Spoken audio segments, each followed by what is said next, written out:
Masipag kami. Hindi kami tamad. Hindi kami kagaya mo. Yun yung nagsiseparate sa ating dalawa. Di ako ikaw tamad ka. Huwag mo akong kausapin.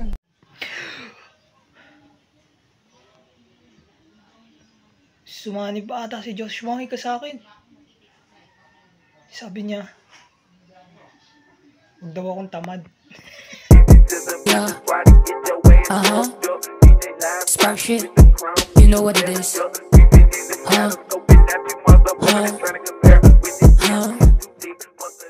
Ayo, what is up yung mga katropa? It's me, your boy, the Mama Pimples right here. Okay. It's your boy Ven. I'm back it up again with another vlog. So for today's vlog is the business mindset. Yes, kung nawalaan nyo last episode kung ano yung vlog title, well, napakagaling nyo talaga. Sana all. And actually, ipapaliwanag ko muna sa inyo kung ano mangyayari, okay? So, baba ko lang yung camera and then let's do the explaining. So, huwag niyong pansinin yung background ko, medyo magulo pa yung setup. But, ayun nga. So, ang mangyayari kasi is this week is magkakaroon kami ng 4 days trade fair sa school. So, isa ako dun sa magsisell ng mga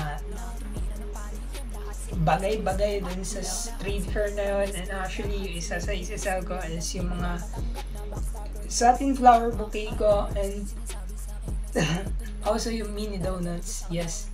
So, ayun po yung small business namin.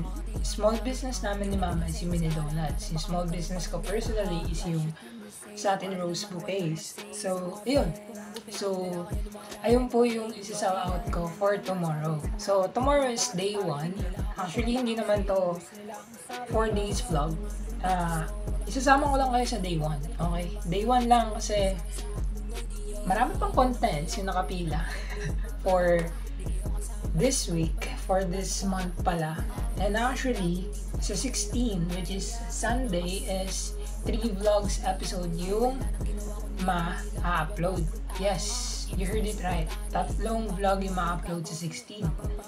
So, mag-uumpisa yun sa best version to this episode and then yung sa susunod na episode. Okay?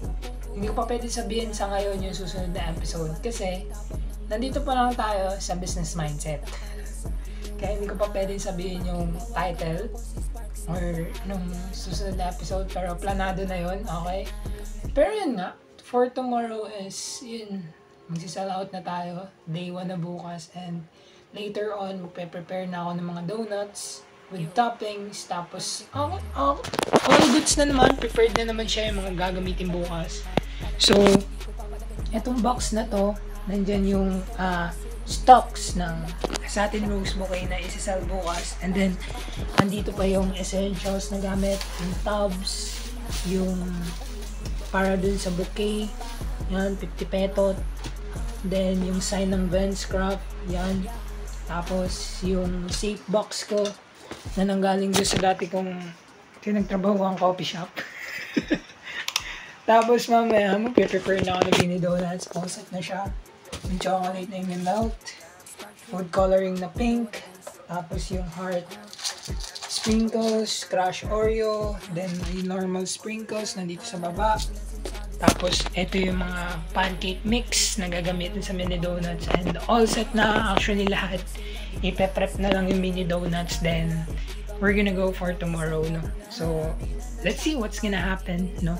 And then after ko sa school tomorrow is magka-canvas naman ako sa dito sa public market namin ng tubs pa. So maghahanap pa ako ng tubs dito sa public market namin kasi hindi ko sure kung kakasya yung 19 pieces tubs ko for the 4 days ng trade fair and hindi ko kasi sure, okay? Hindi ko sure.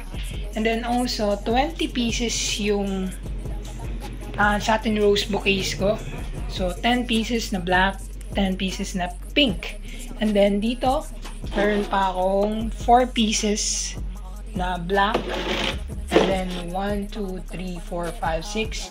6 pieces na pink.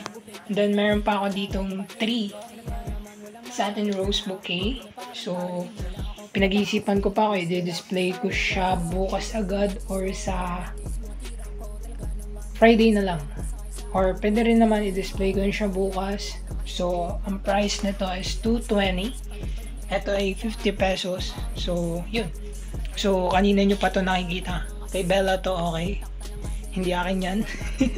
Kay Bella yan, hindi din yan pambenta. So, hiwalay yan dun sa canvas ng mga materials on, and then ayun yung mini donut maker ko. So, time-lapse muna tayo habang nagagawa ko ng mini donuts. Baliwala ang talino kung ugaling basura.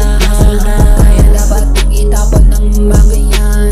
Kung may makita kayo sa inyong daan, pakitawagan ako si Sparks ng bahala dyan. Ako na ang lilipit sa mga kalatnan.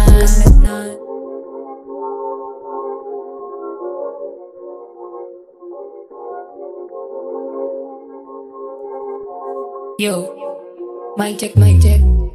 Kala nyo ba tapos na? Nag-uumpisa pa lang naman ako, Kala nyo kasi di ko papalagan yung mga tira nila, Talk shit dito, baka kasi umit sa gilid nila. Baka tumahimik na yung mga utak talang-talang, sa oras na mapatnayan ko na sa kanila. Nasa tuktok na ako ng bundok na di. Good morning sa inyo guys. Gising-gising ko lang. 6:45 AM na po. So, pumunta ako ng school right before 8.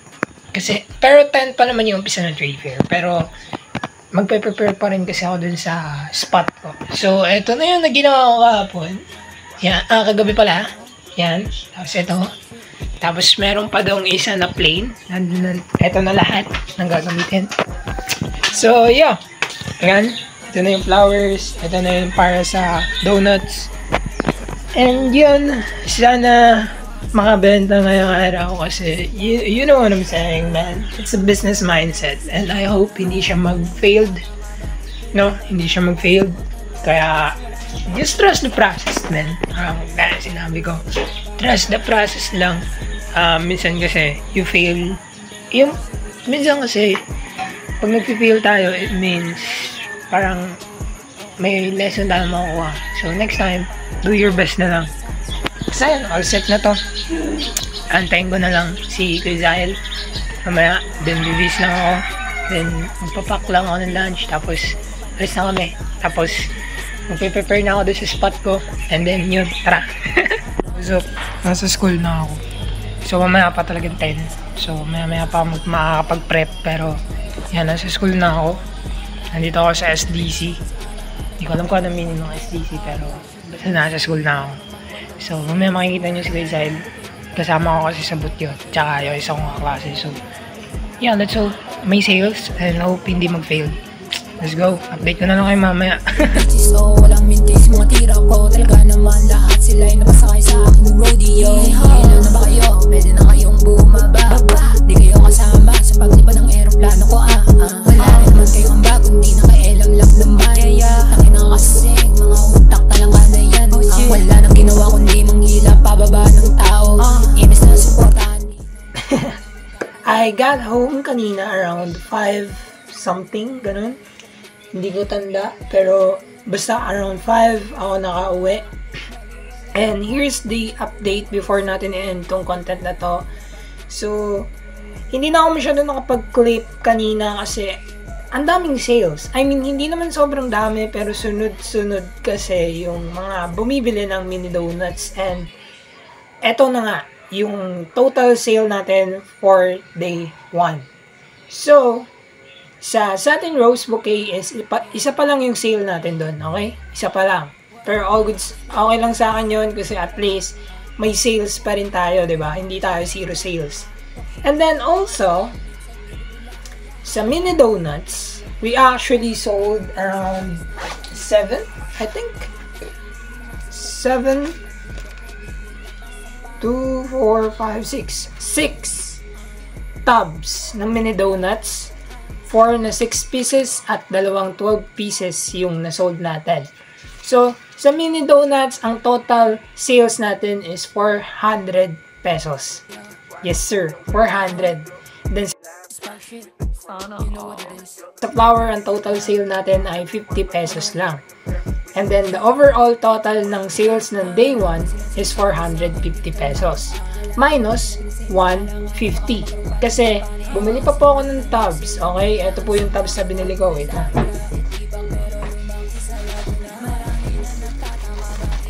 Ito pa yung tubs na binili ko sa pinsan ko. And actually, this is a dim sum tubs or parang cardboard type shit whatsoever na for 6 pieces lang to. So, tomorrow, magdadala siguro ako ng around 10 pieces nito para sa 6 pieces, no? So, and then, ito naman, 13 pieces na kagaya nung transparent tub ko. Kasya dito yung 12 pieces na mini donuts. So, 150 ko nabili to. So, 450 minus 150 is we have a total sale of 300 I think. Hindi ako magaling sa math. I'm so sorry about it. Magkano na lang dito. Pop up na lang dito sa baba. So, ayan yung total sales natin ng day 1. And around Thursday kasi, day 3 is magpiprint out pa kasi ako ng parang brand labels, yung kagaya nito. Kasi konti na lang po yung brand labels ko. Yan. And magle-layout pa ako ng panibago kasi napakahirap ikat nito. So, magle-layout ako ng panibago. Ulitin ko yung logo nung kabila nung sa page. And then, yun. So, that's it for today's vlog. And hindi naman siya failed. Actually, we still have sales. Hindi tayo zero sales. Hindi tayo nga ngayon. At least we did something. Kumbaga may nakuha tayo dun sa bagay na tinry natin. Actually, this was my second time attending a trade fair.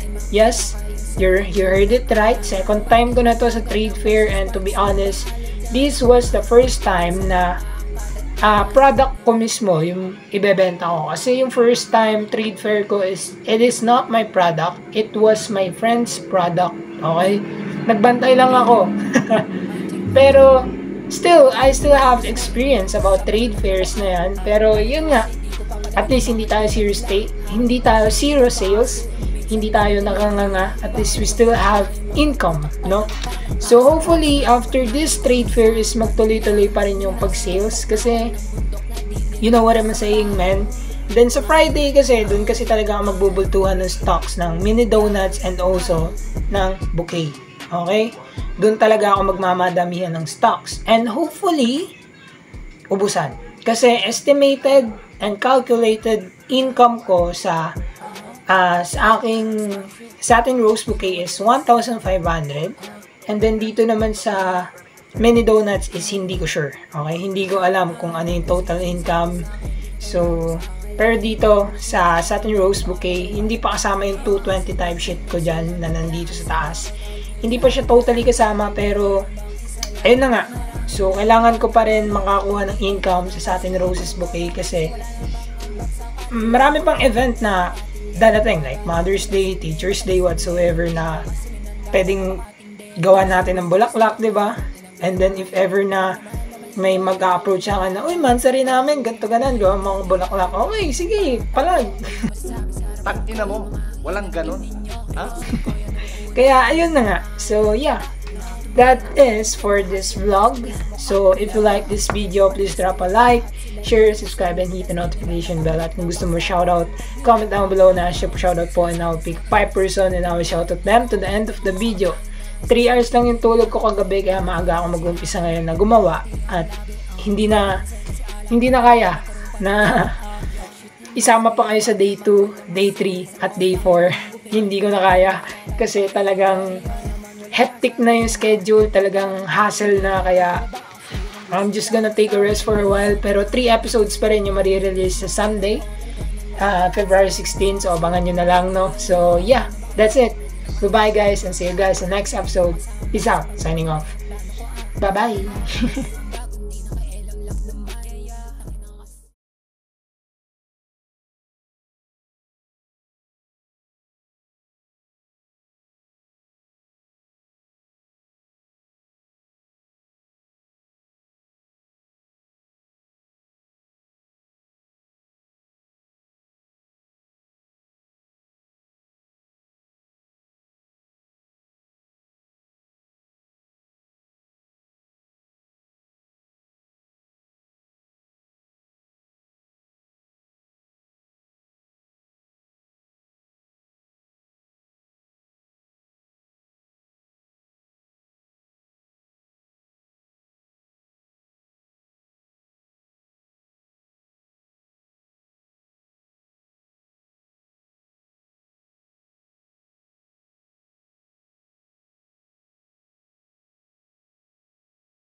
Yeah. Spark shit. You know what it is.